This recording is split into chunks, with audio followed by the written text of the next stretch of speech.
shivers down my spine, and there's nowhere I'd rather be than in the stir the echoes under the ages, stories of greatness, and I'll never let go till I'm in the pages. Yeah, I'm gonna chase it. I wanna be right there with the heart of a warrior, right there with the pride and glory of times come now.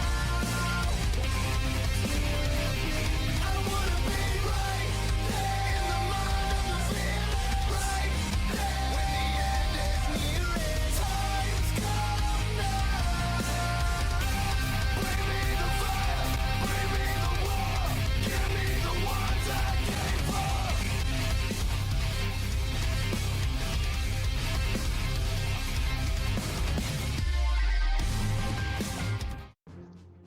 Ladies and gentlemen, it is I, your 2.5 DPNG of Power, Mr. Elias Owner. With me, as always, is the manager of champions, Mr. James Brewer, my friend, my buddy, my pal. We are the owners and operators of Overdrive Championship Wrestling. We are Pride and Glory. We are the Kings of Commentary, and this is another glorious episode of God's greatest event. Oh yeah, greatest. They were about to say greatest brand. I was about to say second greatest brand. Yeah. Greatest effect, Which you're is absolutely right on that. It's still not true, because that would make me second to you, which is impossible. But with that being said, we've got a very interesting stacked card here tonight. But first, the Twitter. Ah shit, not the tweeter. Because, you know, we still refuse to call it X. Fuck that bullshit, stupid. Indeed. First up, new international champion, New. Adam Cole, baby. Taking the week off after slaying #Glory's greatest demon. The reign of a lifetime begins with next week. I already have a guy in mind, but for now, it's just me and Britt, baby. So this is Adam just congratulating himself, pat on the back for winning the title last week in a riveting match against Gunther. I was honestly still surprised that happened. Holy shit, what are we going to do now that Gunther, that Miro, has no direction? That just means he's going to beat shit out of people again. I'm concerned. But next up, the glorious tag team champions, Daddy Dax himself, asking for a challenge. He says, we're bored. So bored we bought more shovels. Oh, That's God. funny, by the way. Someone please give us a chance to use them. So I would like to announce, Dax, I am answering your call. Next week, it's an opening show. The glorious tag team titles will be on the line. The New Day are the current number one contenders. They won their number one contenders match a few weeks ago. So, New Day, FTR, one more time for the glorious tag team titles will be opening the show next week. I swear to God, it better not be an Iron Man match. I don't think our viewers can go through seeing such a tragedy again. No, I haven't decided yet. But speaking of going away and champions and reigns and all that, former glorious women's champion Becky Lynch tweets at Cora Jade, all the credit in the world to you. You're an incredible competitor and will make a great champ. Taking time off to heal and refocus. Keep a seat for me. This isn't over. The man went on a phenomenal run, the greatest run in the history of this company, longest reigning champion in the history of Overdrive, and I for one cannot be more proud of her. And take all the time you need to rest and recover, champ. Whoever's champion when you come back will be waiting for you. And obviously, our brand new champion, leader of the youth movement officially, as a response. Cora Jade tweets as follows: means the world to hear it from you, Bex. Whenever you come back, I'll be here waiting for the run back. I, for one, cannot wait for Cora Becky 3. I think it's going to be a great match, but that's for the future. Looking forward to tonight, however, is a card of absolute excitement. Starting off with the match that will break Danielson's heart once again.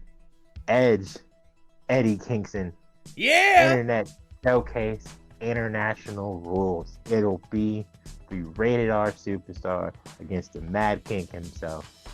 2 out of 3 falls for the Internet Championship. Eddie's gonna pull miracles, baby. That's what he does. Fear, 1, 2, 3. Fear, 1, 2, 3. Chop, Actually, no, go no. fuck yourself. Chop, go fuck yourself. Two I'm falls to wrong. nothing. It's gonna be Eddie's day once again, baby. It's actually Spear 1 2 3, Spear 1 2 kick out, Impaler DDT. not 1 2 the 3. execution. The execution, yeah. No, it ain't gonna go like that. But you know, we'll get there when we get there. Which is gonna be in a few moments. Anyways. Next up in women's singles action, it's Madam Supremacy, Miss Bianca Belair, making her return, taking on, thank you, Trish Stratus in a one-on-one dream match for the ages. I'm very excited to see this. Trish has obviously been a very pivotal member of helping shape the future of this promotion and women's wrestling in general these last few months, and I'm glad I was able to get her to sign a deal. And obviously Bianca has been killing it. She obviously went to war with Becky. She won the Battle Royale Supremacy. She's picked up wins here and there, and I can expect great things from her in the immediate future. Next up, Yeah. I like to call good old-fashioned big meaty men slapping meat showcase. It'll be Braun Breaker versus the Enforcer Solo Sikoa versus Mr. Everybody Dies himself, Lance Archer, the Murder Hawk, who we have not seen in a while. And I think he's looking forward to getting some momentum and maybe finally capturing some singles gold. Dude, I legit think like the first compilation that's ever gonna come out for OCW is just gonna be you and me marking out to Lance Archer's theme. Stanley and Elias mark out to Lance Archer for 8 minutes and 37 seconds. Oh man, It'll be titled great like that guy. shit. 1,000%. Next up, the Hardy Boys reuniting one night only, maybe, or at least currently in this format. The Hotties! Matt and Jeff will be taking on the probably greatest win percentage formation of Legado del Fantasma, being Santos Escobar and Joaquin Wild. It should be a great tag team match. Hopefully no shenanigans like last week. And then after that, more women's tag team action. Now, Yeah, put it on got a a couple shirt. new Put it on new a shirt. We're contenders. printing money.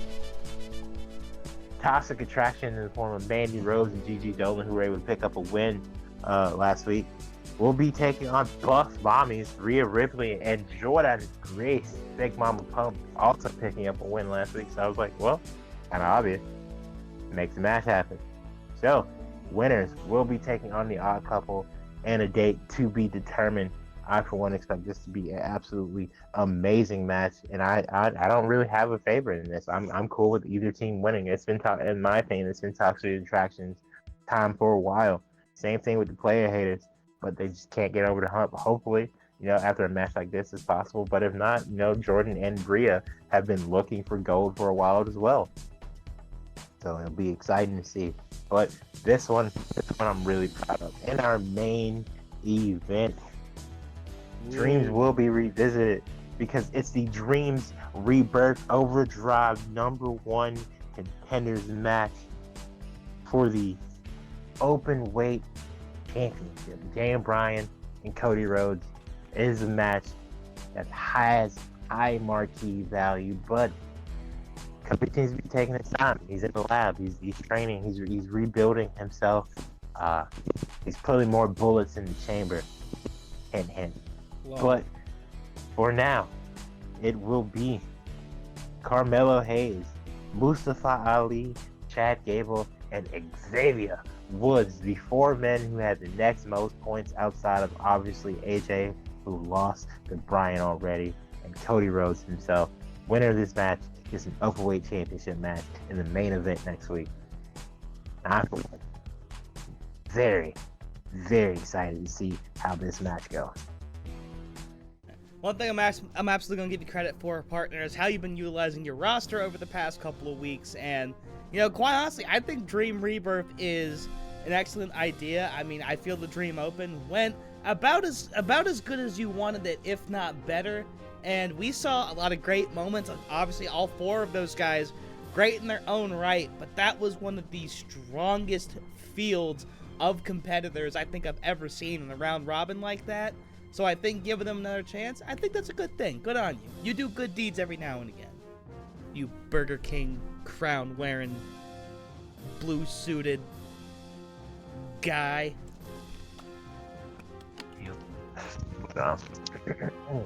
All good. With that being said, let's get into match. Yeah, let's go. Let's go. Uno. Woo! Alright, this is Eddie's night. It's gonna be working miracles. Everybody knows it. I forced Ryan to put a square bet down on it. He's betting the SUV.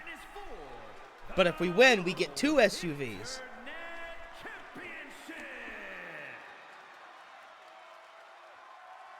He's a surprisingly very gullible man when it comes to sports betting. Has no idea what he's doing, but he likes seeing the number go up. Anyways, Eddie Kingston, still your New Japan Strong Openweight, or not New Japan, I'm sorry. It's all Japan, right? Openweight Strong champion. It's New Japan Strong. Oh, so New Japan, Yeah. New Japan Strong Openweight champion. Of course, at one point was the first ever Continental champion, as well as ROH World Heavyweight champion. Which I was actually there for his championship match against Mark Briscoe. Solid match, all things considered. Like, we knew it was gonna be pretty much just like, you know, two guys going to war, beating the shit out of each other, and you know. I mean, I knew Eddie was losing going into that. It was just too perfect. No, written in the stars. 11 years to the day that his unfortunately deceased brother Jay won the ROH World Championship. I'm super happy for Mark. I'd love to have him stop by an OCW at some point. But yeah, Eddie is former Continental Crown Champion, being ROH New Japan Strong and ROH World Champion all at the same time. Now only holding the Strong title. But he has the opportunity to add the Internet Championship to his collection. And it would be Unfortunately, yeah, he has fuck to this go guy. through this man. Oh my god, dude, the belt is around his shoulder. This guy's got no aura. He's got no aura, Elias. You know, to be a champion in this federation, you have to have an aura. That's not aura.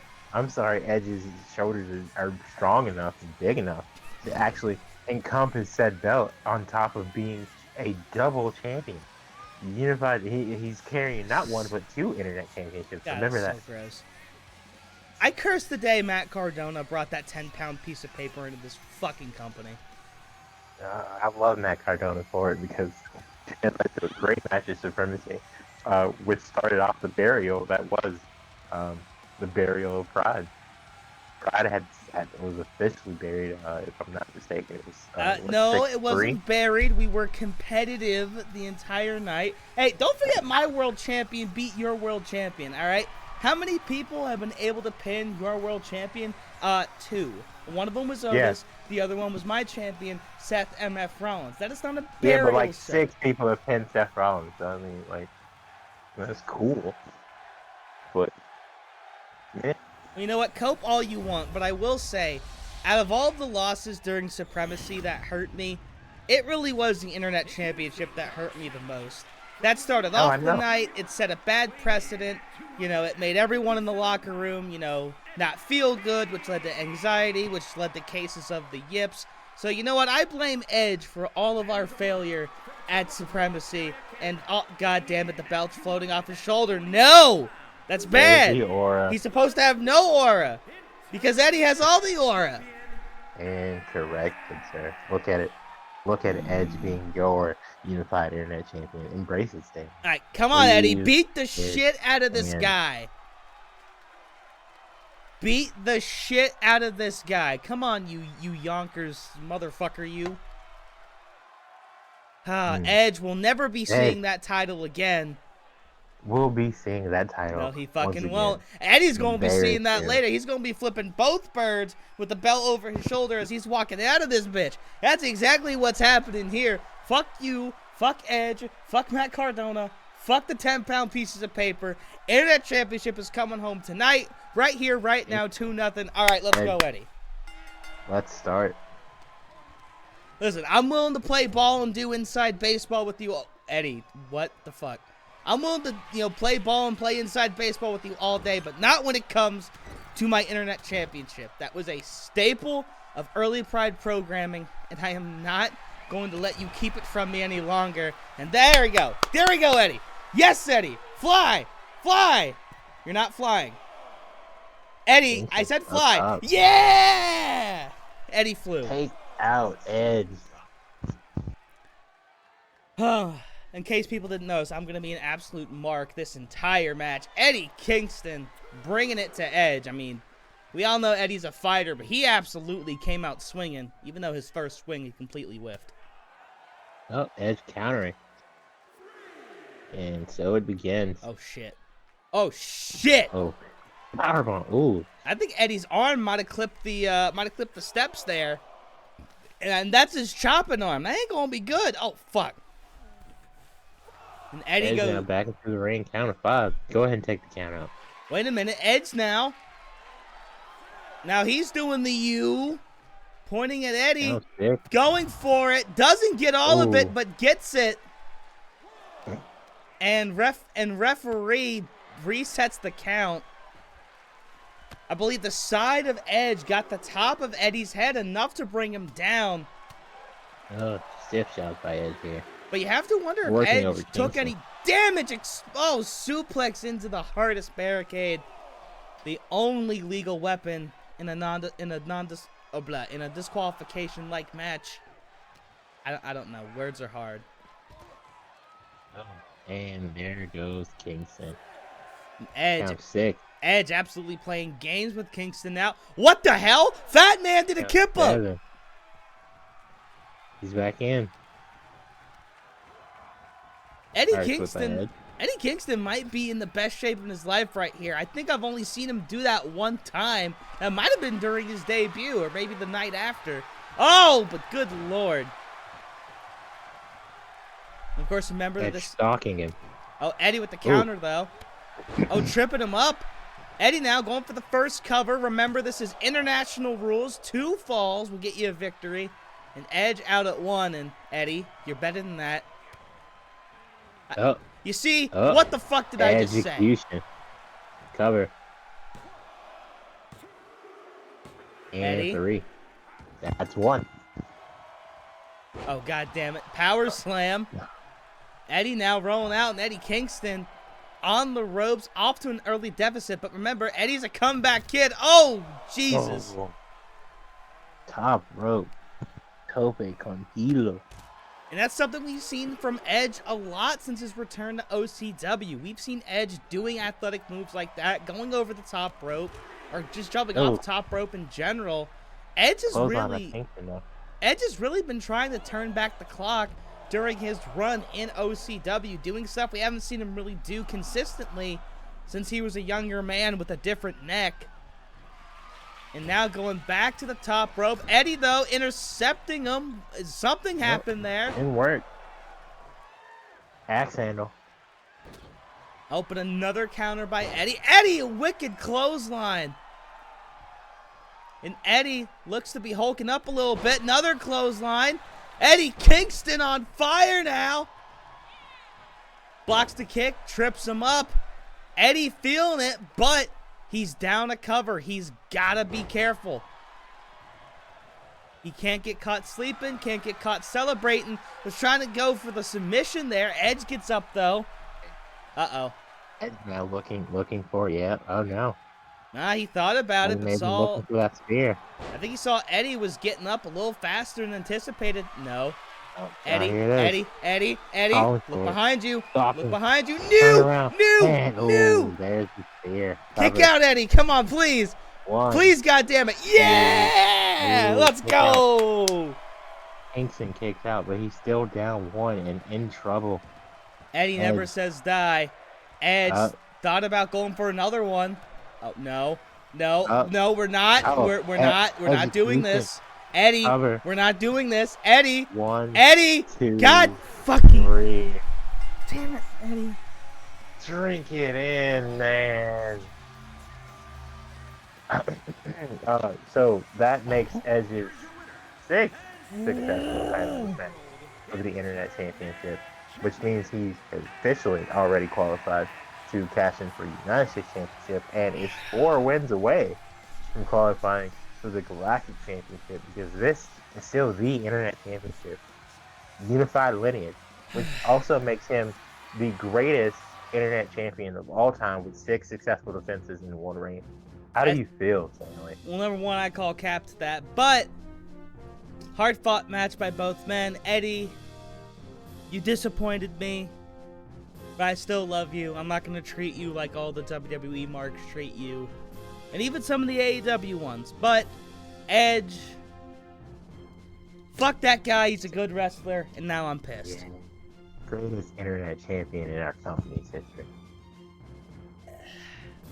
Well, anyways, while I wash that bad taste out of my mouth, let's go on to our next match, because I really don't want to dwell on my shame and defeat any more than I have to.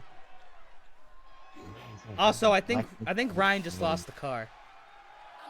I don't know how we're getting home. Uber. Bianca Belair, Madam Supremacy, making her way to the ring now, ladies and gentlemen. She is on her own as usual. Backs not necessarily against the wall. Obviously, Trish Stratus is a veteran of the industry, and she's been proving herself here in OCW. But time is a factor, and Father Time waits for no one. I mean, Edge seems to be the exception to that. But can Bianca Belair pick up some more momentum heading into what will eventually be a phenomenal, I'm sure, glorious Women's Championship run? But for now, Trish Stratus. I'm sorry, I keep interrupting you before you finishing your point. Yeah, no, you're fine. Trish Stratus stands in the way of that. One thing I do want to say, because you mentioned Father Time not coming for Edge, I think Father Time owes him a little bit, because Edge did have to lose 10 years of his career. That's a very good point. But nah, Bianca, I mean, talk about being on her own. She did have she was in a tag team, at least for the first ever, Eliminator tournament. And it's not that Bianca hasn't had success. It's not that she hasn't had big moments and won big matches or been in big matches herself. But she's kind of suffered what a lot of people were suffering. You kind of get to Becky Lynch and then you hit a roadblock. But that demon was slayed by Cora Jade last week, and I think that Bianca going over Stratus going over Bianca, a win tonight is absolutely huge for either woman. And you're right.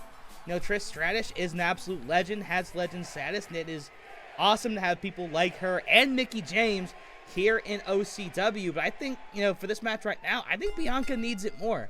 I really do, because I feel with Trish, there's nothing else left to really prove. She's proven that she can hang, with the modern generation. Obviously, she proved herself, even when the odds were kind of against the women's division so many years ago. I think Bianca just needs this more, because, again, she hit that roadblock with Becky, earlier at Battle Scars, and, now trying to get back on the right path now that, Becky's been dethroned. Standing moves out there. You're absolutely right. Obviously, Bianca, what strength, by the way, has everything to prove here, but I don't think she has anything to lose either. Bianca Belair has proven herself time and time again here in OCW, as well as in the alternate universe. Currently teaming with Jade Cargill, probably more than likely the women who will dethrone the Kabuki Warriors as women's tag team champions. Trish Stratus coming off a really dope run. Teaming with Zoe Stark for a little bit. I'll be right back. Great cage match, with Becky Lynch just last year. Oh, Trish planting Bianca there. Following her to the outside now. Tying it up. Ooh. Giving Bianca everything she can. Trish, you gotta know celebrating doesn't work in this company. Alright. I am back. I am told that that Pest Patrol is here to spray, my part of the portal. So I am here, but might have to go away in the event that they call for me. Yeah, no, absolutely. Do what you gotta do, good sir. Oh, suplex. I will do what I can from here. Trish. Oh, Bianca, though, Bianca nice looking counter. Now, of course, Trish made her debut at Opposite Day, if I'm not mistaken. She was part of that #1 contenders match. Hang out at one. That Britt Baker ended up winning, of course. Britt and Mickie James competing in that triple threat against Bayley, and Mickie James getting her opportunity last week. And something I wanted to hit on earlier is that veterans have still managed to kind of find, their own little slice of success here in OCW so far. But again, as we saw with Cora last week, this is absolutely, the Youths Federation And Bianca smartly in the ropes already, which honestly, you know, that's a bit of a gamble in OCW because sometimes these refs can't see. Nah, yeah, that's a very good point. Stratus, oh, kicked Bianca there. And Trish Oh, gets... Trish may have been going to celebrate and did too early. Neck breaker. What a nice looking neck breaker though. Now an elbow drop. And Bianca still not getting up. You'd expect a kip up at this point. Trish, though, trying to keep her down. Now picking her up herself. What's on the mind of the Hall of Famer? Into the ropes. Yep. Now, oh, Bianca countering though, fighting out of it immediately, knowing whatever it was wouldn't have been good. To the corner. Oh, spear. Oh, Trish, though, managing to stop the stomp by Belair's. Got Belair down again. Double drop. And Trish Stratus got a bit of an old-fashioned moveset, but again, it works. And now off the Trish. top rope. Oh, Jesus. slash misses. Big boot by Bianca, paying for it. To the corner. Oh, Spear sorry. again.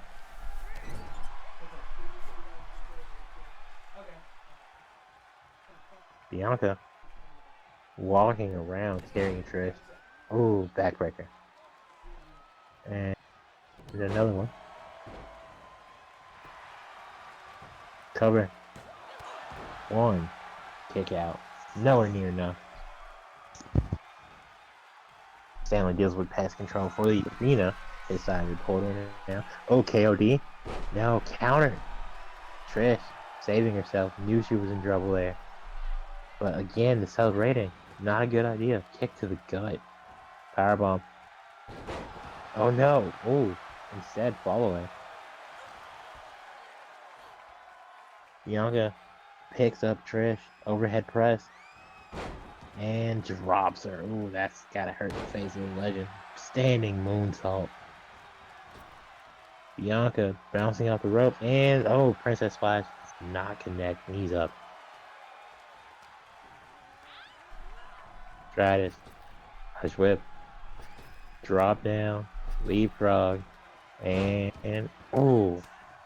Des press there. Alright, I'm coming. Alright.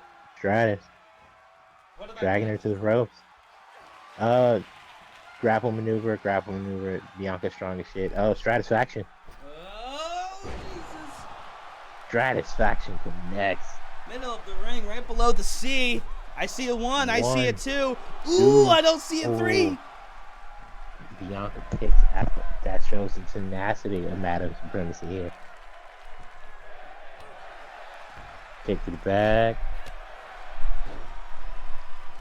How come every time I walk away, technology decides it doesn't want to work anymore?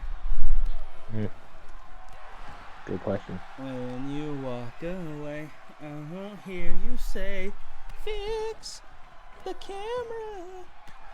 I gotta start back There we 358 Daniels. Play through again. I've been meaning to do it. I feel bad. I've gotten the Hollow Bastion on 2 separate occasions playing Kingdom Hearts. Really enjoyed it both times, but just never finished it. You gotta do that, dude. I remember you playing it on stream. I know. I got to like that last stretch where there's Bianca from the floor running power slam. I got to that last stretch. You have to face like 3-ish mini bosses in a row. Yep, splash. I remember cover. And that's like before One, like the final stretch to get to the final boss. Because I had a file where I got to the last phase, but then couldn't beat him. It was hard as shit. Well, what's wild is that... Wait, though, this chick kick. There's a 1. There's a 2. Two. Oh, the chick kick gets the win.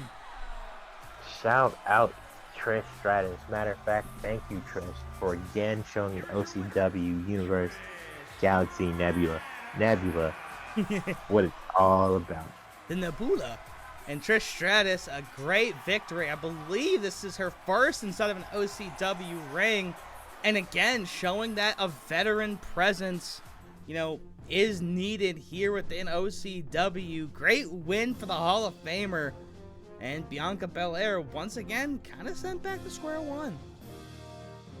Yeah, I mean, still got momentum of winning Night of Supremacy. Obviously, definitely could have used a win here, but I don't think she's just back in the treading water territory just yet. But gotta bounce back in the next few weeks, solidify herself as either a women's championship contender or the tag team titles.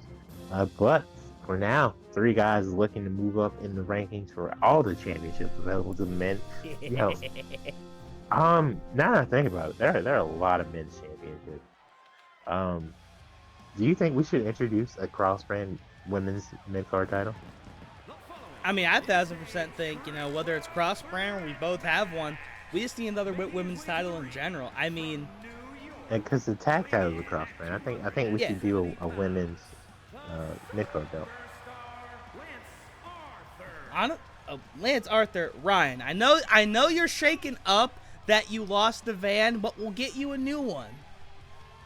One that has like a table in the back where you can play blackjack, and one that's sexy enough to pick up hookers. We'll be fine.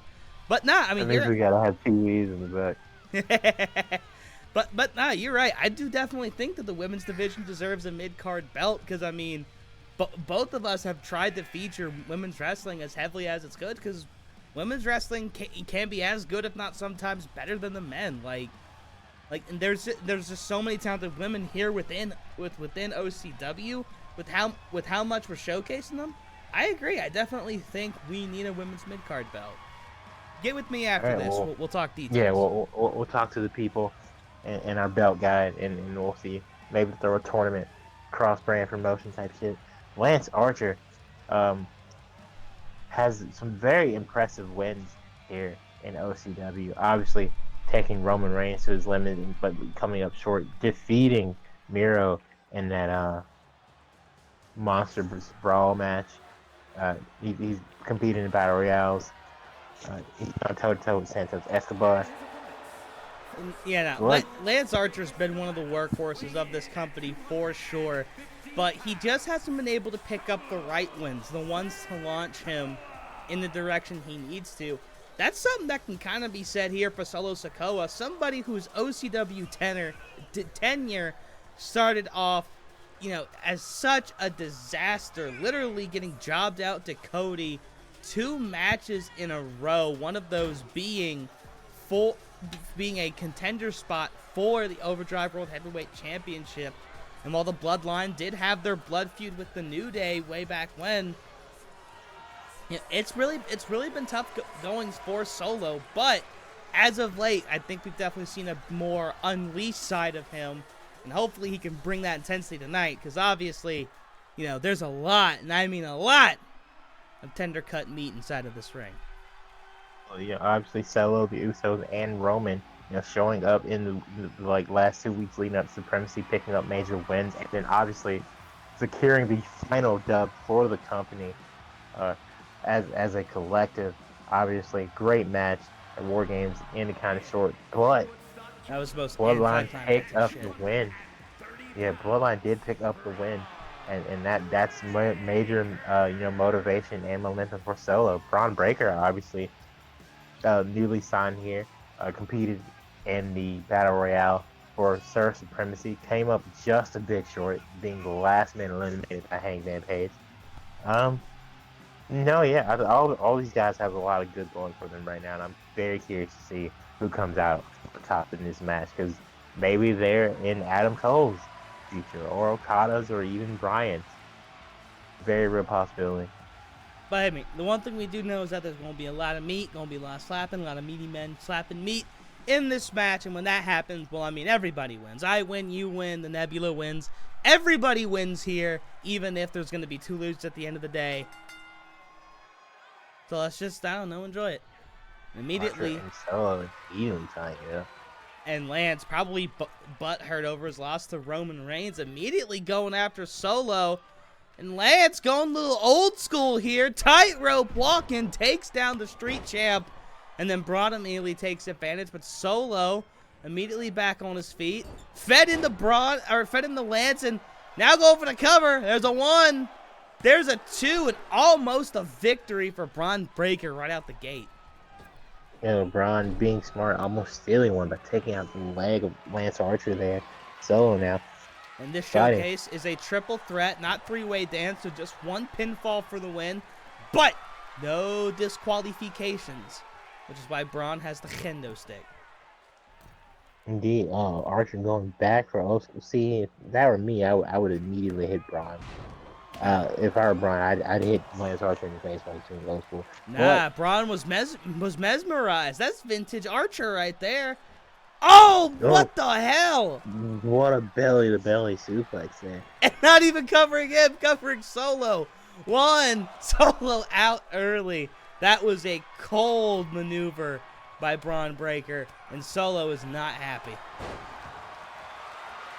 Oh, but neither is Lance. The biggest piece of meat picking up the smallest piece of meat. Well, the smaller piece of meat fighting back. And now meat dropping meat. And a big boot to the meaty face of Bron Breakker. High octane action from all 3 men so far in this match. Nah, but I mean, to talk more about Lance Archer, I mean, again, Archer has competed in a number of matches. A lot of last man standing or just, you know, hardcore related stipulations. You know, and Archer, a big man, phenomenal athlete, but, you know, again, kind of like Solo, hasn't been able to pick up that one big win to really launch them into the stratosphere. You know, and again, like, we could be looking back on this match in a couple of months, and whoever wins could very well be a champion or a championship contender. Because, I mean, again, that's what winning just one match can do in this company. And all 3 men showing out.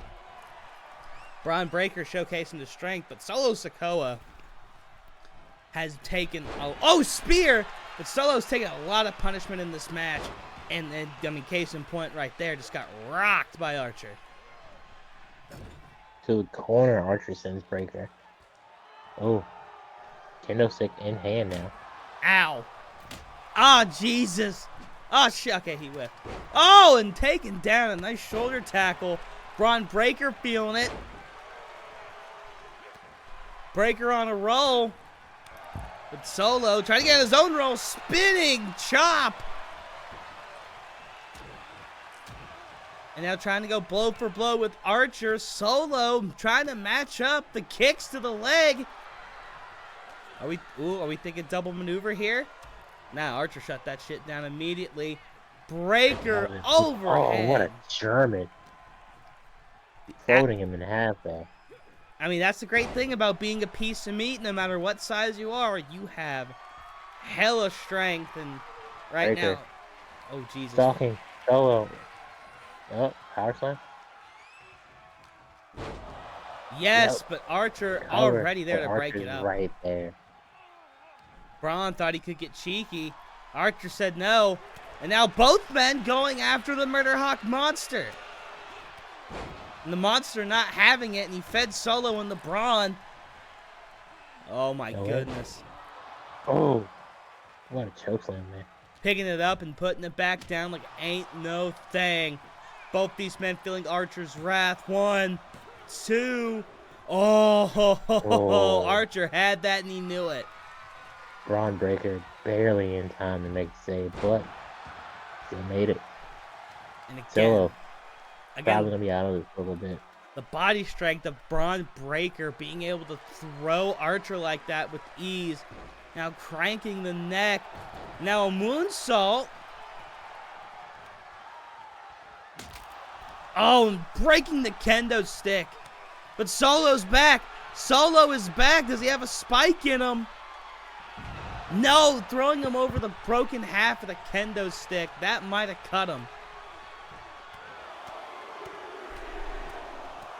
And again, this is the fury of Solo Sikoa.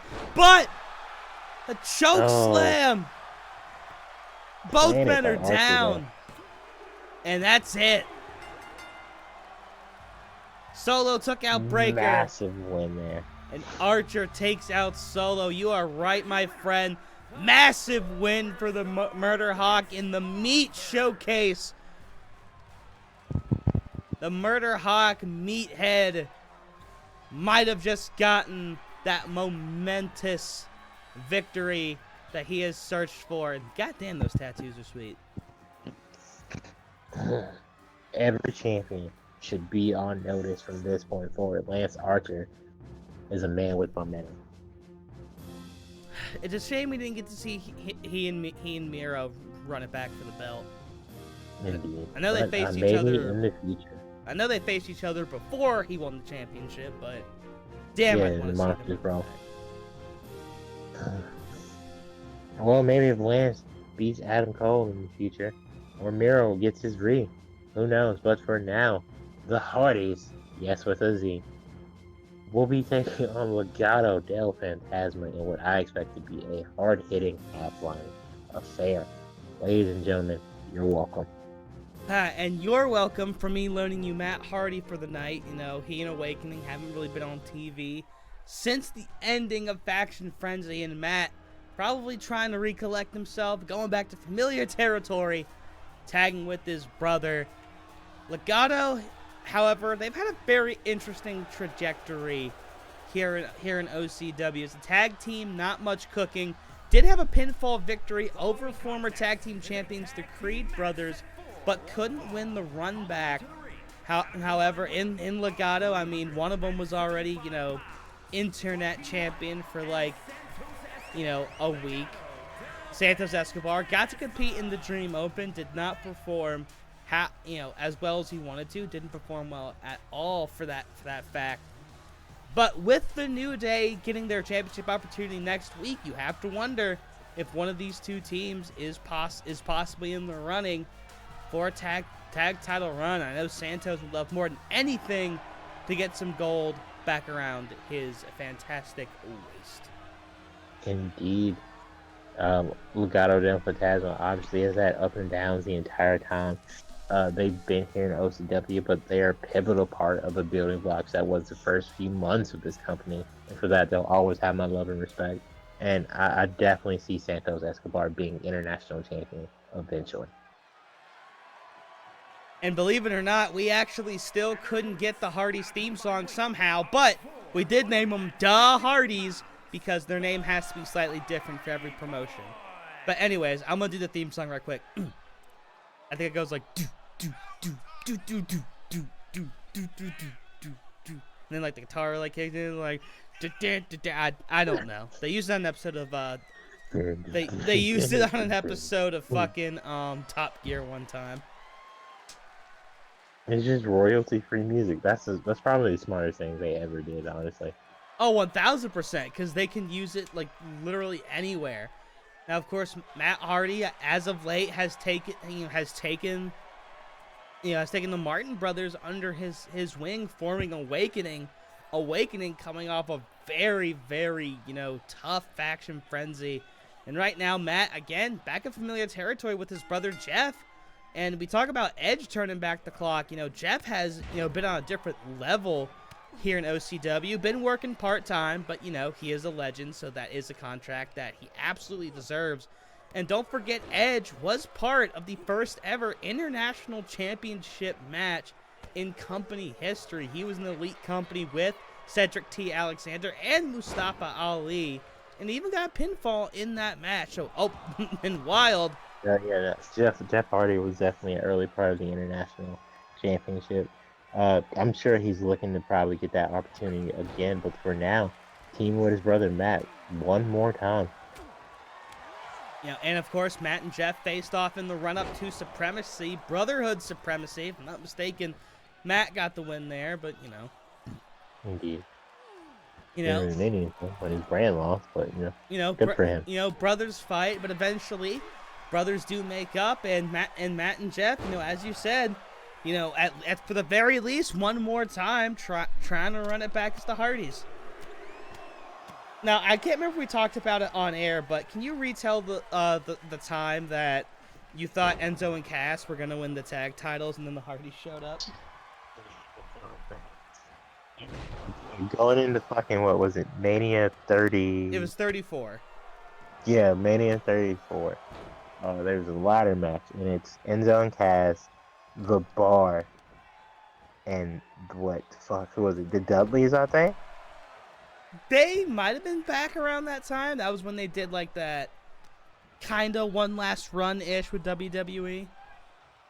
And there's a tag team match for the Raw tag team titles, and they're like it's gonna be a fatal 4-way, but we don't know who the last team's gonna Oh, be. Blah blah Swanton by blah. Jeff. This could be it. Hold that thought. This could be it. 1, 2. No. Anyways, continue.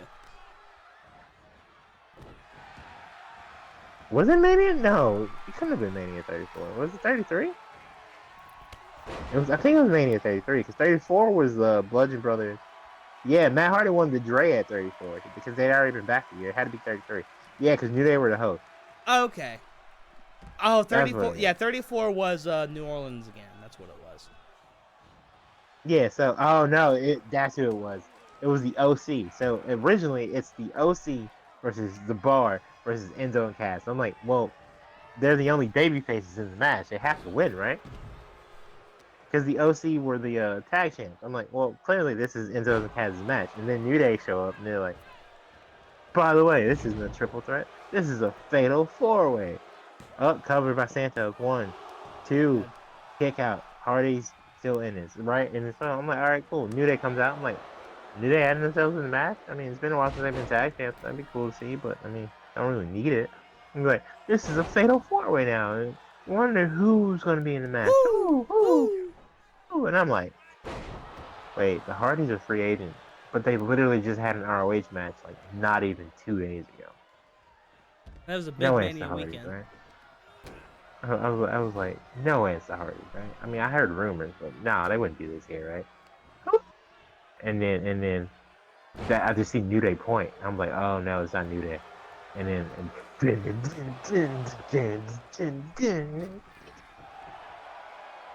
I'm like, oh fuck. But also, yeah, it's the Hardys.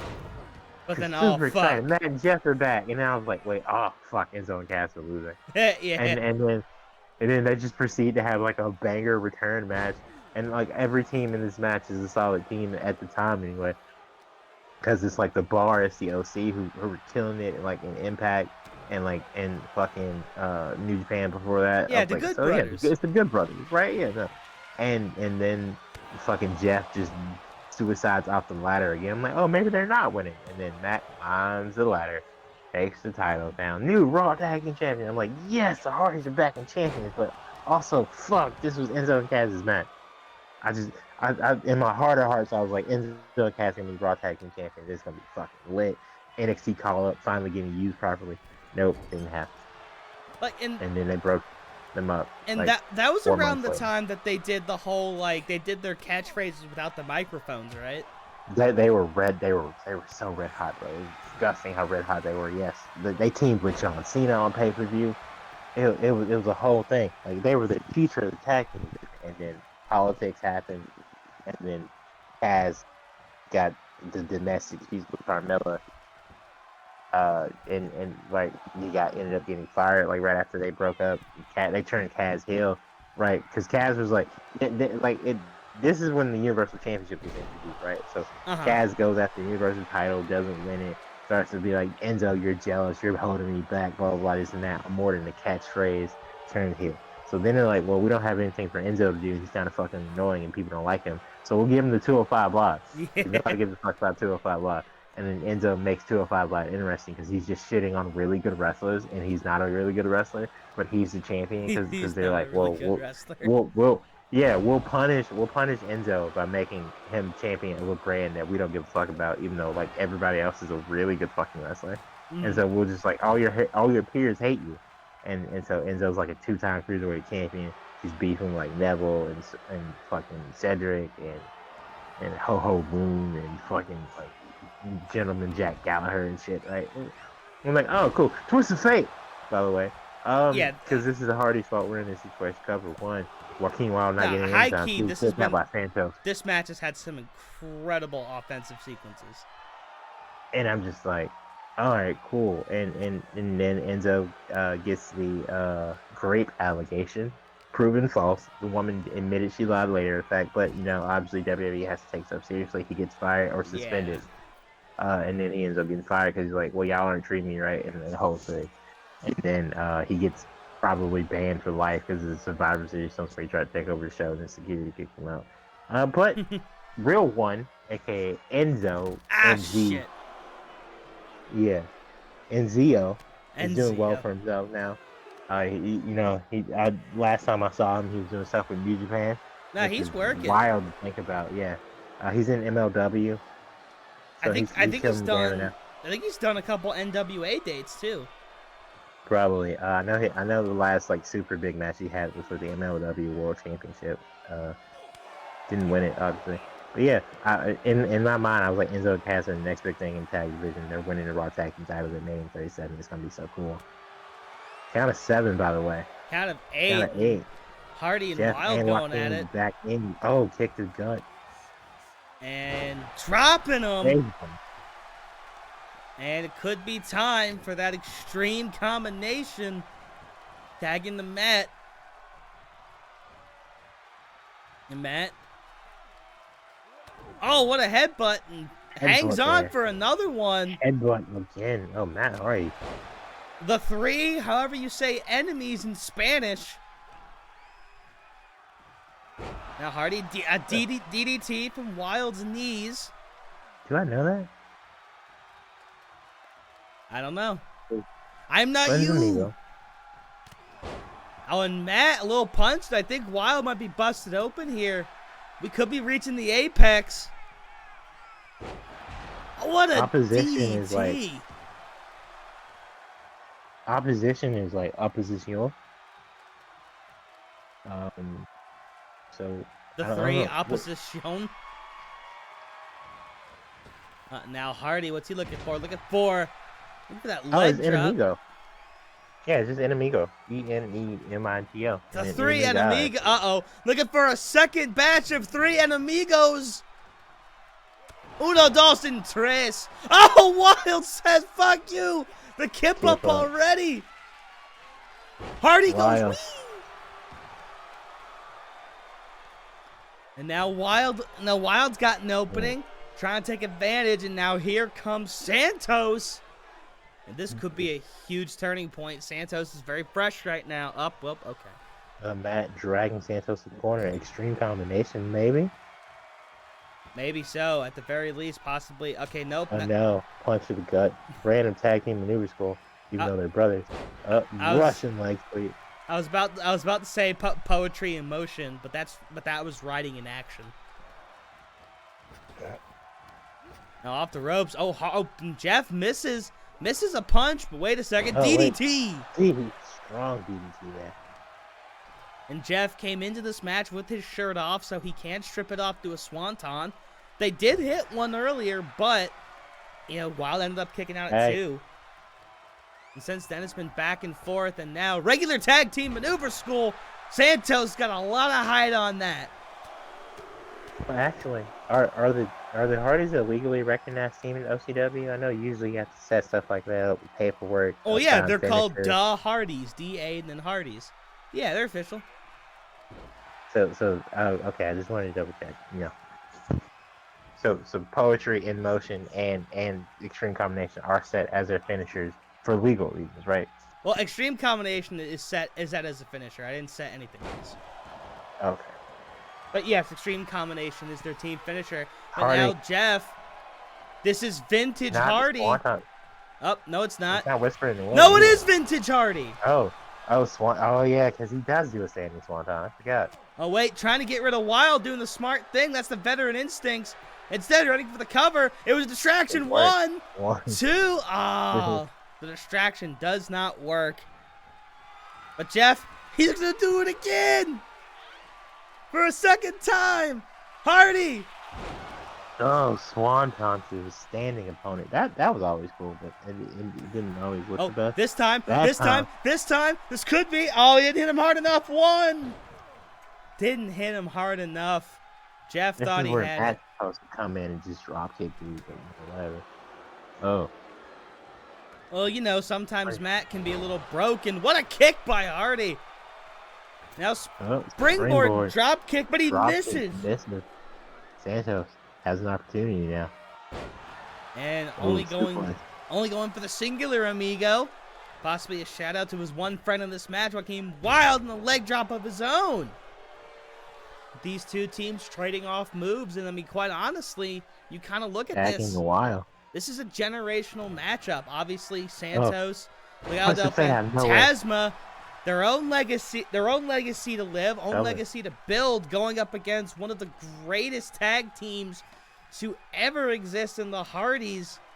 And I would also just like point out, Jeff Hardy had like 5 finishes for it because he just hit 3 swantons in a twist of fate in like 6 minutes. Now Hardy, top rope arm drag. Super arm drag. Super arm drag. Tagging the mat. And the OCW Nebula loving this, getting the "This is awesome" chant. A Wild getting out of dodge right there. And now trying to prevent the twisting of the fates. And out of the kidneys. And Wild has done a great job offensively in this match. Super kick to Hardy. And Hardy is reeling from that. His head's got to be ringing. Also, I do want to ask, what kind of fucking pants do these guys wear? Like Jinko jeans? No, fucking know. Super kick again. Oh, Wild up top. And now going for the super spo. Oh, he can get it. 450. One. A swanton with extra steps. Now Wild stomping on the elbow. And Matt's about to be in a bad way right here. Wild and Santos. Yeah, wow. Regular faction maneuver school double shoulder tackle.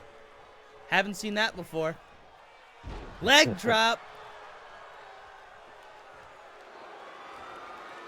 And Santos took a moment to standing on top of that C. You know, of course. Submission maneuver. Oh, trying to get the quick tap. That's one of the best ways to do it in a tag match. Jeff is right there. This isn't a forever match yet, but I've legit considered, like, just spending a whole ass night getting, the other, portal engines set up, just so we can get better tag matches sooner. Exactly. Hey, do what you gotta do, bud. Because I wanted to save it for Mayhem, but I'm like, pick your poisons coming up. That could be a good excuse. Yeah, for sure. Well, we'll see. I have the updated universe engine installed. I just haven't had time to boot it up and put all of our shit in it yet. No, that's right. Honestly, you should just when you get done making graphics for like 15 minutes, just slowly build it up. Like get the arena set, like logos in, and then you can start from there. Really. Download like 5 or 6 cards at a time. That way it's all set up. That way you don't have to do it like the weekend before. Like, oh, it's Mayhem week and I've done nothing. Oh, cause dead ass, like that's how it was when I was building everything for 23. I would just like either take breaks or after like just doing other shit, and I'd be like, all right, let's make a belt or let's do this. Oh, Santos looking for that Phantom Driver, far side of the ring. One. Oh no, Jeff there though. What a match between these two teams, though. Pound for pound, blow for blow. And getting a win over the most legendary tag team, in the modern day would be huge for Legado del Fantasma. But the Hardys, of course, they're never too far away from a victory. I mean, they've literally won matches in, the 90s, the 2000s, 2010, in 4 different decades. Yeah, 90s, 1000s, 10s, and 20s. And Santos now looking for that top. Oh God. Oh Christ. What about Reby Hardy? Come on, man. Oh, top rope Phantom Driver. And cover, but doesn't take care of Jeff. Oh, now taking care of Jeff. Oh. Get the cover. Do it. No, don't throw him out. Matthias, throw him out. Santos doing what needs to be done. Taking Jeff down. Matt's going to take exception to that. Here comes Matt. Jeff now, middle of the ring. Matt in the middle of the ring. Now a hot tag. And this could be huge. Santos is out. Wild is on his own. Ooh, wait a minute. Can he get the animation cheese? Nope. Animation cheese. Not enough to win this match, ladies and gentlemen. Santos is down now, so the Hardys now have the opportunity. Oh, miss Splash. Splash misses. If Matt can get up first. Oh, he was looking for it. He was looking for it. I think that would have been it, honestly. But Wild had it scouted. Oh, wait. Suplex. Wild still young, at least in his WWE/OCW career, but does have quite a lot of ring presence. And now Jeff. This could end it. The classic vintage Hardy. And this could be it. Go for the cover. And is his foot in the ropes? No, it's not. No, it's not. No, it's not. The Hardys win. 5-star match from the Hardys. And the Hardys turning back the clock. But Legado del Fantasma, nothing to be ashamed of. Phenomenal victory. But the brothers Hardys, Brother Nero, Brother... What was the other one's name? Yes. Well, that was it. Because I know Brother Nero is like Jeff's middle name. What's Matt's middle name? Matt's middle name is Moore, which is why it's not Brother Moore. It's Brother Moore. Honestly, he should have. Brother Nero. He should have done that when he came back, being like, "I am Brother Moore," and it's just like he just adds like an extra move to his moveset, and he's like, "I do more." It's really wild how they went Matthew Moore Hardy. And then they're like, yeah. Because there's more of them. Yeah, and there's like Jeffrey Nero. Yeah, that'll do it. One of my favorite segments, I think it's like, I can't remember if it's like Matt and Jeff or like Matt and, I think it's like Matt when he was like broken. But like Jeff wasn't in on it yet.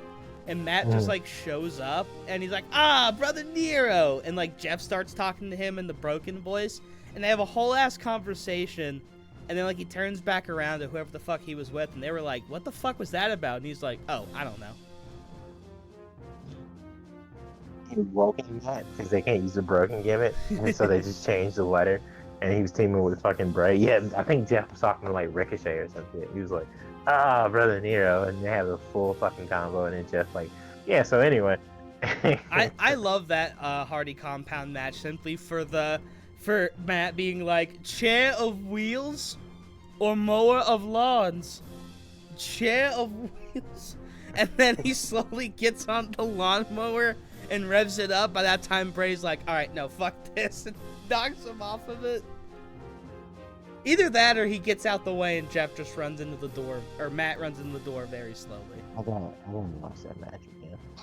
Honestly, like real talk, off camera, we should do like a broken Matt Hardy just like marathon and watch like all of those.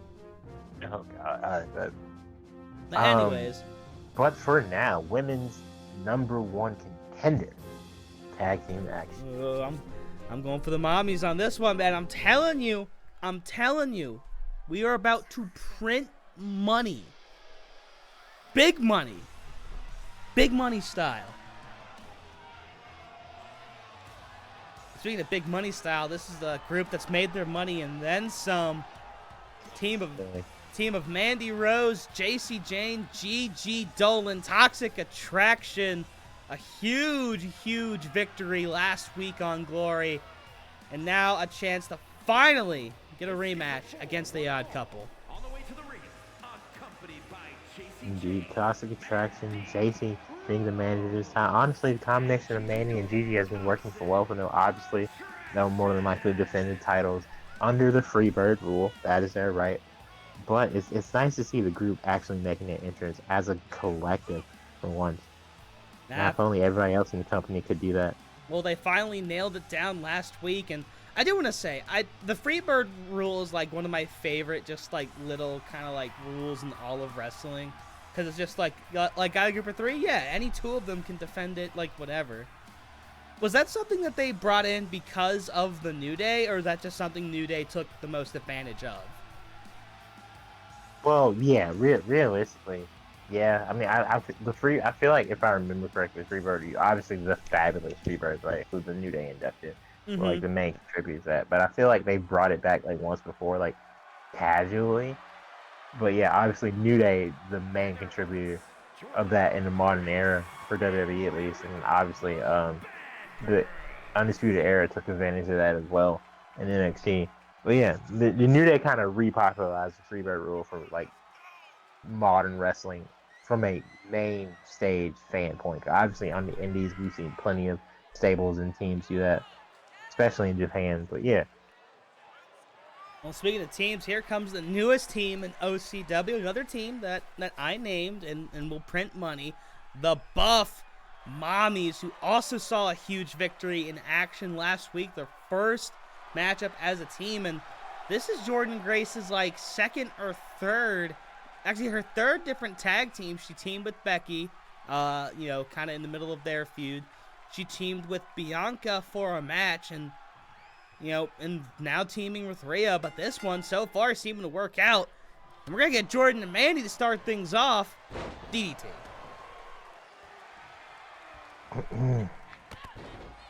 I don't know, like what do you think about this combination? Like something you mentioned earlier that I think kind of hit it on the head is that like these are 2 women who have who want gold, who've been chasing gold since they got here, but neither of them have really had the best luck.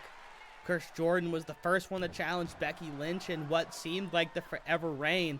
And Rhea, on 2 different brands, has gone after championships. So far, hasn't gotten there. But, this really could be their best chance at getting gold, at least right now. this reminds me of like when Shayna and Nia first teamed together, like pre-pandemic, Yeah. because they're both really good wrestlers. Well, Nia's a lot better now, but at the time period for like WWE like mode, they were really good at their jobs, especially Shayna, obviously. But they weren't getting over the hump. Yeah, Nia had been Raw Women's Champion before. That was kind of more the feed the Alexa Bliss storyline, because Nia was getting fat shamed and then she turned into the bully. So that was like, yeah. So she beat Alexa, and because Alexa was being the bully, and then Nia turned into the bully. Whatever, right? Yeah. And Shayna was kind of just treading water. So like, all right, well, here are 2 people who could be / should be champion, but the way we're booking right now, they don't fit the mold. So tag team titles. And then they kind of just ran roughshod in the division for a little bit. Obviously, like Nia had teamed with Tamina, who they just banished to the. She's retired now, but before that, they just kept banishing Tamina to the Shadow Realm, so she'd be here and then not be here. Reason. Like either she'd just be taking time off because she has kids, or she'd be hurt, or they just didn't have anything for her to do. So Tamina would just be gone, because it was Nia and Tamina, and then like Shayna and Natty. But then it ended up being Shayna and Nia, like and so they kind of just developed. So I see a lot of the Shayna and Nia duo in Jordan and Rhea, because they're both good. They both could be champions individually, but because they can't quite get over that hump just yet, tag team. And then if they win the tag team titles, it'll take a lot to take it off of them. So yeah. And Shayna and Nia did not have a bad run as tag champs at all. They were the one. I mean, obviously in the pandemic, like the tag, the main and tag divisions were literally, Sasha and Bayley. And Shayna and Nia were the ones to eventually take those 2 down. And that kind of started a trend I didn't like of Shayna just being the one to be thrown into. I mean, her and Ronda wasn't too random, but still like random as fuck tag teams at random times. But to her credit, she's had success in just about all those tag teams. Her most recent one was Zoe, is the only one like not to win gold, but it's still extremely early in them like tagging together. Sure. But I hope they win gold someday, because I love both those women. Oh, and Jordan spearing Gigi off the apron, and But Rhea's also down, so this has become a one-on-one affair. And Mandy quickly taking advantage, taking down Jordan, and now... Oh, I legit thought she was about to hit a fucking Rainmaker. Mandy Rose watches New Japan? Confirmed. Oh, Speaking of like clickbait YouTube, I love that. Even though it's like they're not necessarily clickbait, I love that Undertaker has been doing like the clickbait thumbnails now. oh yeah, covered. Wow. And the ref ref is not saying, even counting. "Fuck you." Hello, sir. I think there is a glitch in the universe right there. Yeah, that was weird. Jordan picking Mandy and throwing her back down. Here comes Rhea. Tag mate. And Rhea gonna take out Gigi again. Gigi's not gonna be able to tag into this match. Rhea, Mami over the top. What a maneuver. Kobe. Oh, now. Wow. Not something you see from Rhea often, obviously. I mean, No, it's weird. Yeah, like, I'm sure Sana and Zoe will randomly get the tag team titles because obviously one with Ronda before she left, and 2 times with Nia. Mm-hmm. So it's only a matter of time.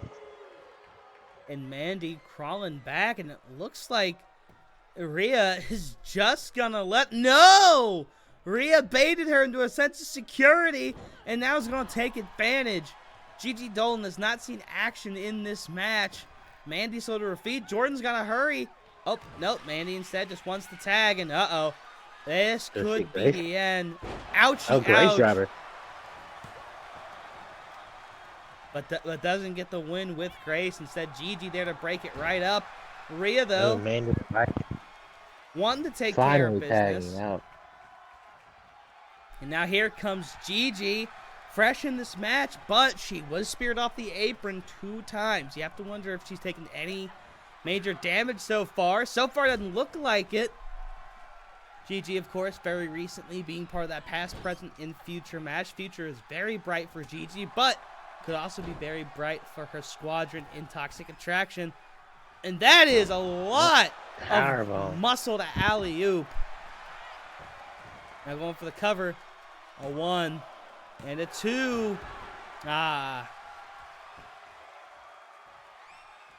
It was an alley-oop, but the dunk was a 2.25 out of 5 at best. But Jordan Grace is about to be in a very, very... no, she won't. Yes, she will. Nice counter. Oh, at least she didn't have to worry about that. Oh, Russian leg sweep. In the submission Roma maneuver. This is genius. Could she get her to tap? No. And again, going for that into Mandy. Going for that quick submission, you know, is one of the best strategies for tag matches here in OCW. And Gigi was able to pull that out, you know, very, very smoothly.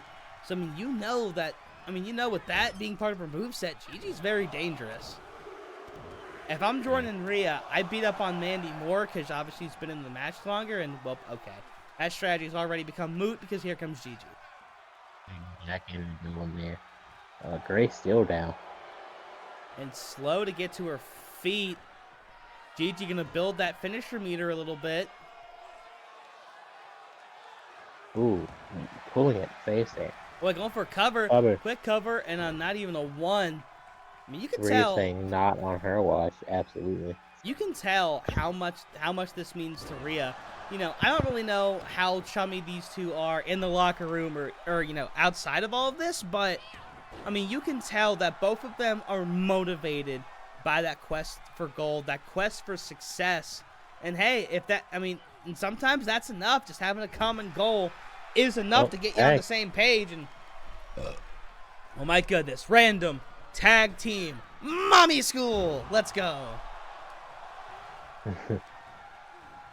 LCW Nebula loving every bit of the Buff Mommies, but they also love the toxicity and blah, I don't know. Kick by Mandy. Oh, Rose's Thorn. 1, 2. Two. Oh, Rhea kicks out. Thought that might have been it. Jordan had a lot of faith in Rhea right there. Oh. Uh-oh. Mandy. Ouchie, ouch. Oh. spiking Plants Rhea Rhea. after getting a Yeah, tag. that'd be it. After getting a tag team wrestling chant. Oh, went for the knee but missed. And Rhea lives to see another day. And here comes Big Mama Pump. In fact, Rhea ate Ow. a bed of roses and a roses thorn there, and the match is still going. Says a Again, lot about Buff Mami as his tag team. again, it's that motivation for gold. Even if that's the only thing motivating them, it's more than enough.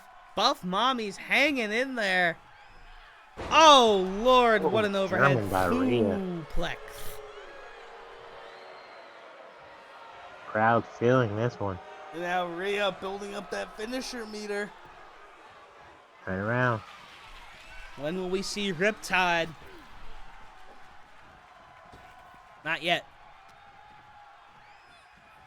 And Rhea by the hair, the cover. A 1. Oh! Ooh, inch out. GG saying absolutely not. No way that's enough. Uh-oh. Oh, Rhea stop it. measuring. Are the tides coming in? Eat, sleep, breathe. Like, No. Wait, no. She stole the GG driver. oh my God. Stolen Valor. Here's the cover for the win. 1, 2. Oh. Oh. Also, I just want to point out that guy in the front is wearing a Cameron Grimes t-shirt. I don't know if you saw Taylor Lee's, oh wait, she about to steal it Trevor. again? Yeah. Oh my I did. God. Right in front of Mandy, and Mandy says, fuck One. that shit. Yeah, I saw Trevor's tweet. That was tough to watch. Yeah, like, and like people, I saw people being like, oh, they wasted Grimes. They really only wasted him like the last like kind of year and a half. Because he was still, Nah, bro. Like, he that, was still that on 2.0. But that initial first- run. No, it was the first. It was his entire freaking.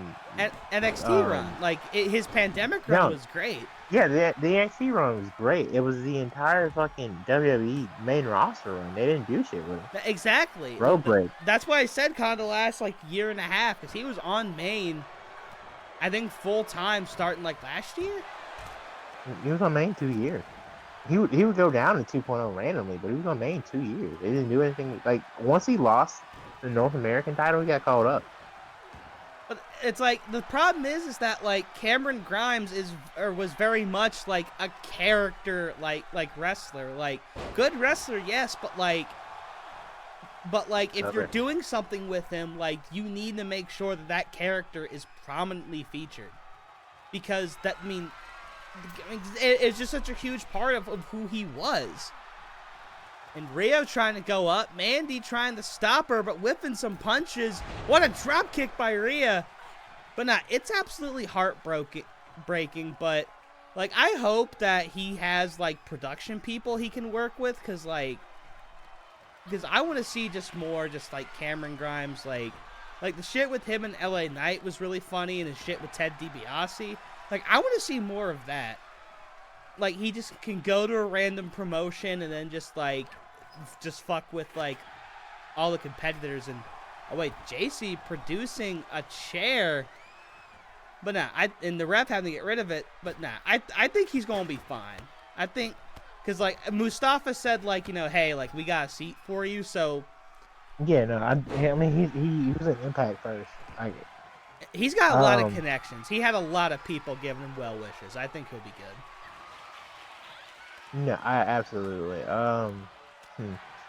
Because like he had his faction in TNA was really, it was like a cult type thing. That was pretty cool. You can probably Hell bring yeah. that back. Cameron Cole. We're going to the moon. I think it was a cult of weed, but yeah. Cult of feed. We're smoking to the moon. And now here's Tag Team Maneuver School in action. Jesus, Jordan Grace got a lot of height on that.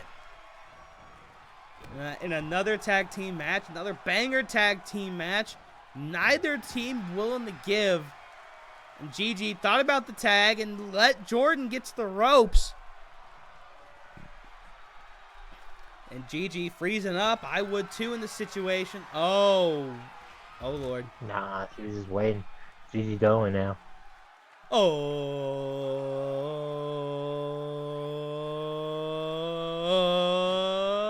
wee! nails it. Grace going I against that apologize to barricade. everyone's ears. I didn't get that loud. Well, how do you know their volume's not all the way up? Oh, I didn't get stunner. that loud. Anyway, rope stunner, and this could be. Oh, and Gigi. I think Gigi should have waited for Grace to come in. She would have had the high ground and everything. Because this is giving Ripley the time she needs to recover. And Grace Indeed. now bringing German it. by Jordan.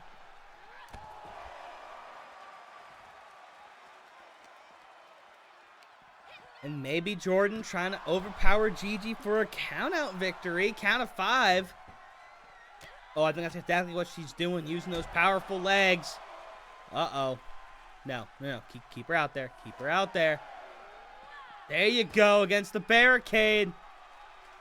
Ref at count of 8. Gigi. Going for another move. She's got to get back in. Count of 9. Gigi beats it. Jordan should have gone for another move, but oh wait, advantage position. Gigi. Gigi, the single leg Boston Crab, trying to get that count out. Rhea breaks it up, and these two got to get something going. Planning Rhea, but Rhea standing in the way. That might have bought Gigi enough time for Mandy to come back. Wait a minute. Oh. Roll up. Most 1, devastating move. 2. 1, 2. Oh. Oh, Gigi saving it. Jordan's got to be pissed at this point. Gigi will not go down. Wait. Oh. Power bomb, sit out style. Picking her up. And they're looking for another one. Sit out style. Oh. 2 sit out power bombs. Gigi Dolan might be legally dead. And Rhea could finish it right here. Ooh, close fist punches to the face. And another quick tag back into Jordan. Tag. I guess she has all the finishers. Yeah, maybe. Jordan now looking for. Oh! Oh, what a Uranagi. And now. Alright, stalking Gigi now. Lining up for Wait, the. fall from Grace? Yeah, oh, yep, fall from Grace, cover. And immediately broken up. Oh, there goes Mandy. Mandy's down. Here. Rhea's going to give chase. Jordan now. Jordan going up top. Not something we see from her very often at all. And maybe looking for a broken broom handle. Whee! Whoa, what a counter! Oh, counter. And this could be it. Rhea's occupied. Wait, this is a real opportunity. Gigi Dolan. Roma clutch. No, Gigi Driver. Gigi Driver, go for the cover. This could be the end. What a great end it would be. 1, 2. Ooh. Oh my god. Jordan Grace kicks out. That should have been it. 100% should have been it. But now, Gigi, but now Rhea's preoccupied. Gigi can still get it. Jordan trying to. Now, there it is. Gigi. Roma clutch. Will Jordan Grace tap? She's got nowhere to go. She's got nowhere Mandy to Rose go. taking her time. Mandy Rose watching. And Jordan can't break out of it. Jordan Grace hung on for dear life. Oh, Rhea finally back in. Jordan was in that for a minute. And this could spell the beginning of the end. And Jordan planking off the side of the apron. Oh, that might not end well. Oh, you know what I think happened? Because Rhea had like her hand out, I think like at the tag, yeah. like the crawling animation had activated. Yo, if she had just drop kicked her head in the face right there, I don't know what would have happened. I would have been down for it. Oh, they're by themselves. Tripping her up. But they got to get back in. Maybe Gigi going for that count out victory. They almost lost it that way earlier. Count 3. Got 4 now. Jordan fighting out. But she thinking. Now back in the ring. And Mandy Count of 5. starting to recover, and she's going to get back on the apron. We're back to full speed. Now a Tagging to Ripley. tagging to Mami. Can she steal? Who we haven't seen legally in a while. Oh, drop kick. Wishing Rhea Ripley a speedy recovery in the alternate universe. Oh, wait. Wait, what the hell? Mandy. She steals a riptide. Ooh!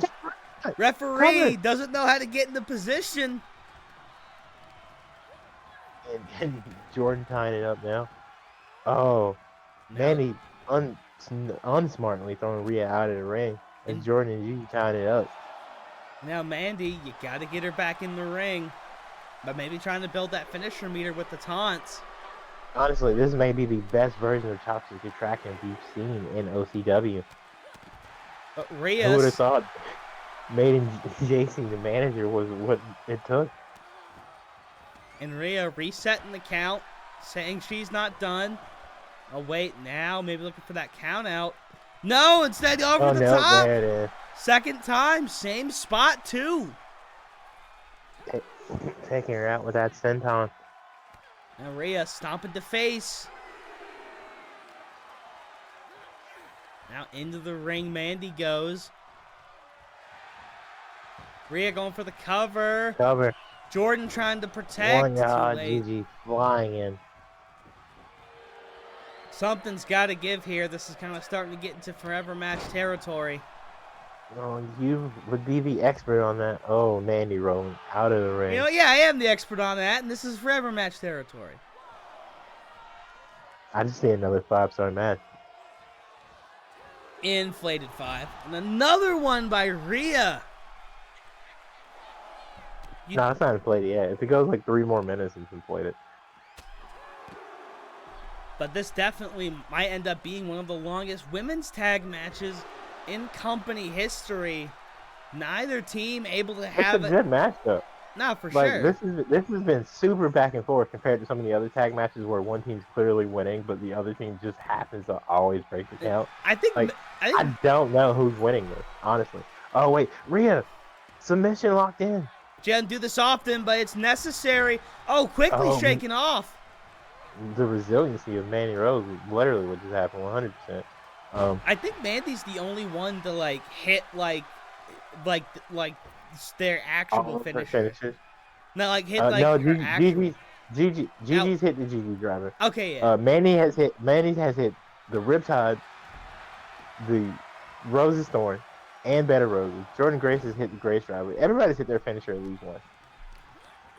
Except Rhea, I think. And stolen a finisher. I don't think I've seen a Riptide from Rhea. I've definitely seen 2 Gigi drivers. And someone's down on the outside, and Jordan must be building that finisher meter for some reason. And Grace. Picking her up. Powerbomb sit-out style. Powerbomb. Go for the cover here, bro. Nah, need another. No. Oh, maybe look for that Grace driver. Counter. That pump handle driver.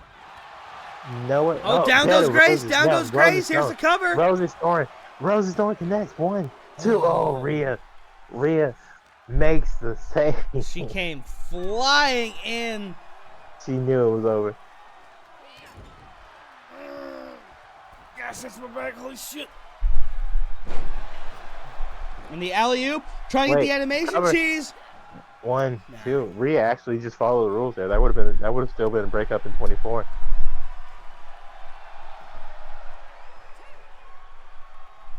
Now referee giving a hard count to Gigi, who stepped in when Rhea stepped in. Mandy suplex, regular style.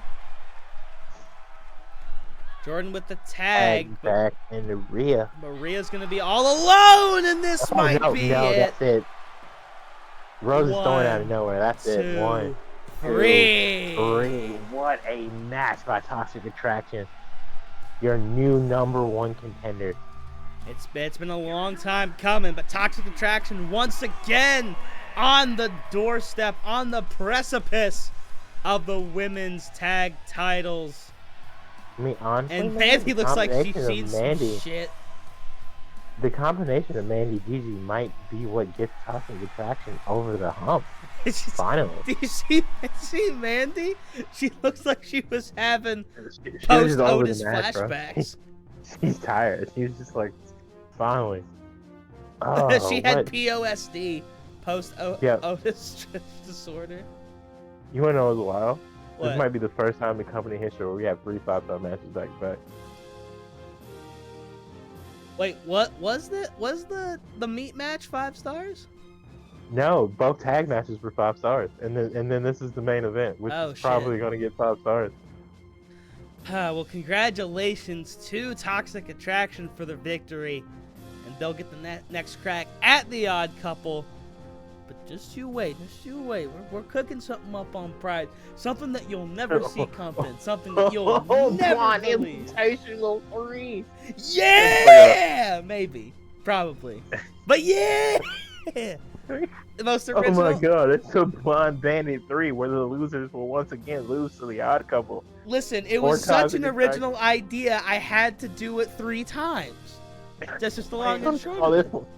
Oh, it's Blind Bandit 2 Electric Boogaloo, so Blind Bandit 3 Lost World is what we do. Lost World.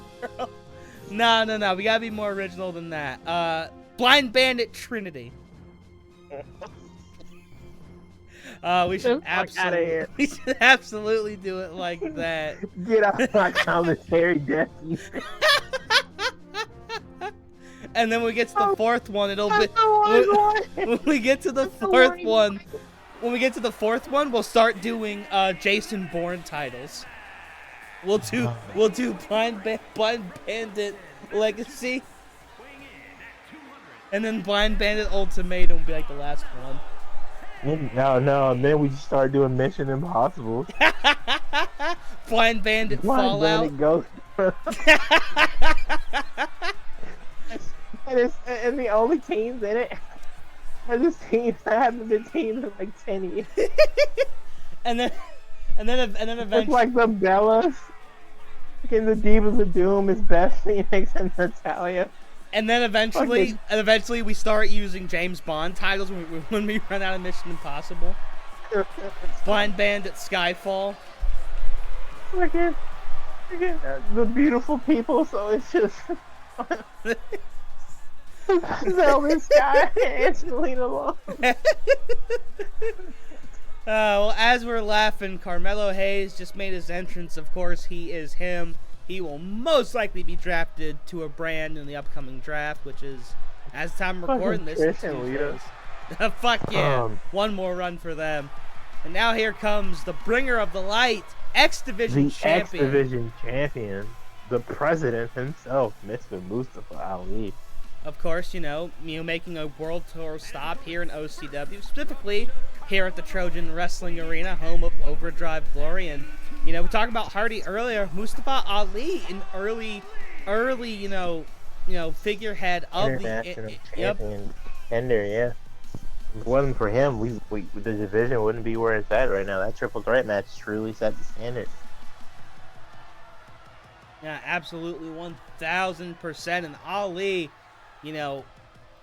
struggled a little bit in the tournament. Not the best luck, but he's obviously still in this match tonight because he managed to do just enough. But can he use what little momentum that all these guys have, and can he propel that into a national Openweight Championship victory? We shall see. But he's got him as well as 2 other, well-established gentlemen, including this man who recently turned heel in Alternate Universe, Mr. Chaddington Gable the First. Indeed, Perk Gable has arrived, ladies and gentlemen. I, for one, am expecting really interesting things from Chad Gable, not only here in OCW in the immediate future, but in the alternate universe for the foreseeable one. On his trip down the road that is the road to the Intercontinental/International or even Openweight Championship. Did you see that Charles Barkley was completely marking out against Chad? Yes, I love pro wrestling so much. It's like, you don't beat a man like that up in his home, in front of his family. I almost flew out there and beat him. I was like, yo, I was like, Chuck, Chad would fuck Not you up, Chuck. bro. He would fuck you up, brother. Yeah, no, that This is was a great match, and that was a great heel turn, all things considered. no, I agree. This is a guy who I'm just waiting for that one match here in OCW. Xavier Woods has been putting on clinics in all the matches he's been in when it comes to singles wrestling. What a standout performance in Dream Open. Obviously not enough to get the job done, but I truly believe that Xavier Woods is one match away from breakout star. And honestly, the thing is that I feel like we've been saying that not only in OCW, but also in the Ultimate Universe, like, forever. And, you know, Yeah, and with one King of the Ring and had with- a feud Roman that went nowhere. One of the only men to like not lose to Roman during the fucking championship. well, run, he also but, beat Bobby Lashley, like, legitimately.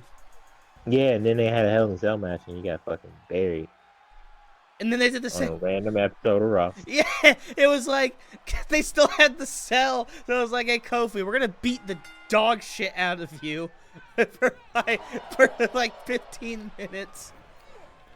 And now this four-way match is a four-way swing elimination style.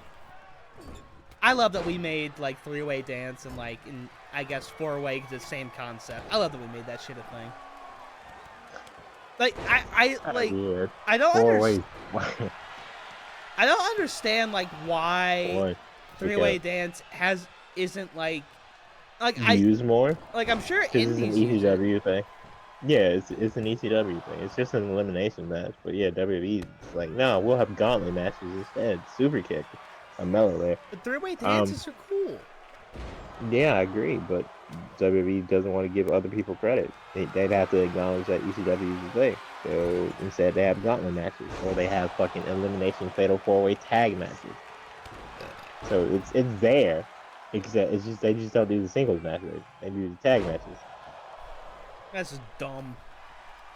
That's what I want. Give me triple threat and fatal four-way tag matches with people in each corner. I want those in the game. Give me that. Yeah.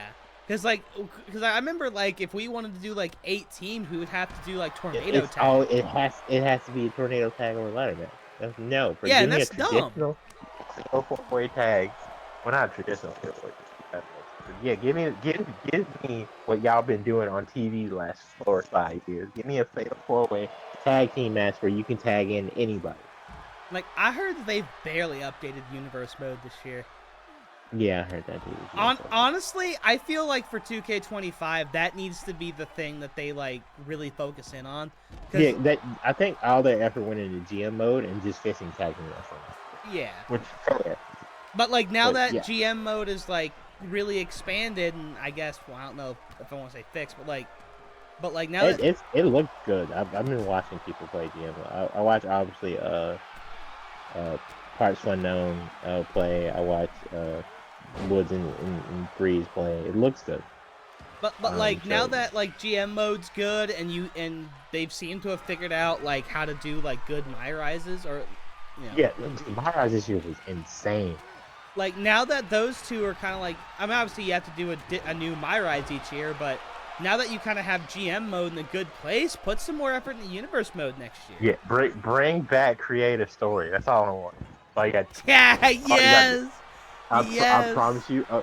I promise you, OCW is gonna go up 10 notches if you bring back creative story. Because I have so much. I have so many ideas where I just need cutscenes to be a thing, but I can't have that because they're a bunch of bitches, and I don't have the time. I don't live with you, so I don't have the time or the means to do what fucking like Murphs and other people do on YouTube, where they just fucking film shit anyway, and then they just splice things together and they do great storytelling. I don't have to do that. We don't have time to do that.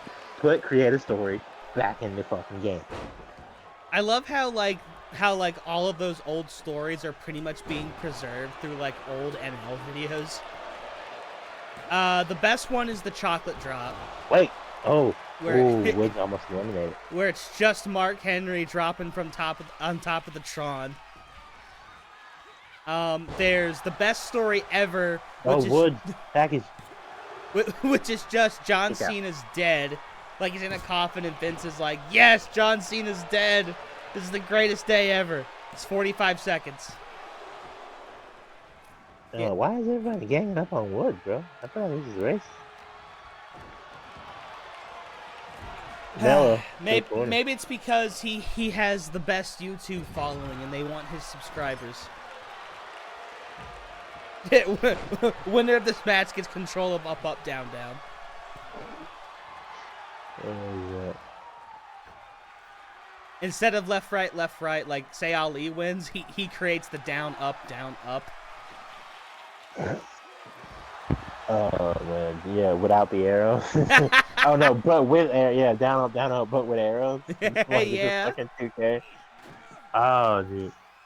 And that, I'm gonna be honest. Like last year, I think, in my opinion, women's My Rise was better, but this year, men's My Rise blew them out the fucking water, bro. Meanwhile, Gable with the Papa H beating the absolute shit out of Woods, and you're right. Woods taking a lot of punishment here, and no eliminations. Ali into the ring. Yeah, like them opening with Roman fucking relinquishing the title to go to Hollywood was insane. Yeah, I was like, what? Like I love how that plays into the whole, like, you know, because Roman said, hey, I didn't leave for Hollywood. Hollywood came to me to do a movie, you know? Yeah. And that's what he's doing now. So life imitates art. Yes, it do. Oh, what a DDT there. Now Rana. Like the whole grind of being undisputed. The only thing I don't like is that you don't get to play like more pay-per-views, because like they skipped the first Mania completely in my eyes. It's just like, yeah, you've been champ a year now. We're going into SummerSlam. I'm like, did I miss WrestleMania? Who did I fight at Mania? It was whoever won the Elimination Chamber. It doesn't matter. Right, and then they're like, all right, cool. You've been champ 365 days. Here's another 6-month time skip. I'm like, oh, okay, cool. They hit all the like marquee stuff though. You got to be in. You got to fight at Rumble. You got like 2 Mania matches. Yeah, because by the end of my rise, you're at like Mania 43, I think. Oh, and the package, and Gable's the first to go. Xavier Woods. Xavier Woods hanging tough. Yeah, my boy. Now 1,000%. I mean, hey, we saw MJF get the shit kicked out of him, and he became U.S. champ at the end of the night. This is true. Oh, Woods. Busting a move. Styling on him. Oh, clothesline. And Woods taking out a mud hole. Taking out the aggression that he faced earlier in the match. Oh, looking for honor roll, but Melo's in the way. Calling for the New Day, and oh, Ali dodges it. Carmelo Hayes taking advantage. Oh, now Hayes and Woods. And both miss. In there. And Ali probably going to try to take... No, not resting. Coming right back. You can tell Ali wants it up above. Rob kick. And now Woods is down. Tornado DDT. Oh, what a tornado DDT there. And Ali a drop kick. Drop kick. He's got time. One up top. That's a long way to go for a 450. And Woods saying, no, fuck you. Oh, I thought he was going to jump over Woods for a sec. Oh, greatest drop kick of all time. 1, no. 2. Oh, Woods kicks out. Just a regular drop kick. 3 men left. Gable the first to go. Wait. And Hayes steals the package. 1, 2. That is some cold-hearted shit right there. Woods is out. We are down to 2, ladies and gentlemen. Carmelo. Ali versus Hayes. Hayes stealing a move that Woods has used to put so many guys away.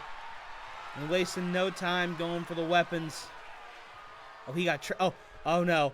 It is time to stop. Don't count it. It is time to stop Ali on the stop sign. Mix it up. Stop! Oh. Well, no, keep going. That's on the mind of Hayes now. Hayes is someone who has struggled to get that one momentous victory. Could get it right here. There's a 1. There's a 2. Oh, take out. Yeah, I'm gonna need y'all to go like another 10 minutes, please, and thank you. Nah, I'm good. They can go home now. It's been a good match. No. It needs to be a great. And Hayes has got the upper hand right now. Oh, he's got that stop sign again. Wait. Throws it middle. Oh, gets thrown out by Ali. Ali now. In the next Universal Portal, you'll just be able to throw the stop sign at people. That's going to be so funny. Oh, bro. Oh, kick. I love, like, watching people face each other and, like, just tossing an object back and forth until somebody fails the prompt. Yeah. Another suplex by Ali. And Ali, knowing he's got to end this in the ring, does he pick that table back up? No! Oh. He's getting the Papa Morella into the groin. Not throwing it down. The Papa Morella might have won him the match. 1, No. 2, Hayes. Oh, kicks out. Oh, Hayes, he's up. Oh, whiff by Ali. This could be the opening Hayes needs. Hayes building up that finisher meter. Oh, not paying attention. Not paying attention. Ali, the suplex. Oh, German. Jeez, that was tough. Could have been real bad. Oh, a drop kick. Drop kick. Is Hayes in position? He's in position to stop.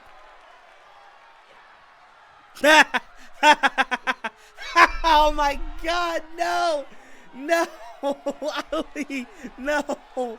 Not like this. Oh, Not like this. This is so stupid. Will Carmelo call his shot? No. Oh, leg drop That from was the top rope. Stupidest fucking thing. Ladies and gentlemen, your winner and new #1 contender for the National Openweight Championship. He won, the only Mr. Him himself, Carmelo Hayes. And all it took was nothing but net. The animation cheese really got Ali on that one. See, if it was 2K24, he would have just threw the stop sign on his face. Like, God, like, I wanted that to keep going because that meter takes for fucking ever after 3.5 stars. It just drags it the fuck on. Nah, it gets to 3 stars very fucking quickly, but they took it home at the right time. It was the time to end the match. And whew, what an absolute roller coaster that especially this last half of Overdrive glory has been. Carmelo Hayes, your #1 contender for the Openweight title, and Toxic Attraction, your #1 contenders for the women's tag titles. It's going to be interesting to see how the white brand shapes up in the next couple of weeks as we inch closer and closer to our next pay-per-view event. Pick your poison. Elias, overall thoughts on the night for you, brand? The 2 new #1 contenders for the women's tag team and the National Openweight Championship. Obviously, Bryan Danielson, current National Openweight Champion, is also still the #1 contender for the glorious OCW World Heavyweight Championship, the most prestigious title in all professional wrestling. And Adam Cole has a slew of challenges waiting in the wings for the International Championship starting next week. And I think I just got the perfect guy in mind for his first defense. Obviously, Edge Adam Copeland has the Rated R Open. That is right. The Rated R Open will continue next week. So, possibility of not 1, not 2, not 3, but maybe even 4 title matches next week. Depends on how I feel. But you guys can look forward to that. But we indeed will be opening the show with the World Tag Team titles on the line. FTR versus the New Day. I'm very excited. Oh god, FTR. I mean, they just bought new shovels, man. Like, Man, that's the New Day. You can't bigger the New Day. I don't You know. can only displace the New Day. They're 12-time tag team champions. I don't know. I mean, Vince found his ways. Not always, but sometimes found his ways. He definitely fucking tried. I'll give him that. Fucking bitch. Or Brock Lesnar of all people. At least create new stars by burying the New Day. We've talked about, you know, that SmackDown match number of times on the show as is. So that's a tangent we'll do again another day. But ladies and gentlemen, thank you very much for watching another edition of Overdrive Glory. You know, and with how we're doing release schedules now, stay tuned for Overdrive Pride coming up, you know, in the next day or so. But for Mr. Elias Storm, I am just a black screen known as Stanley Brewer. We are Undisputed Kings of Commentary. Fuck Adam Edge Copeland, and we are out.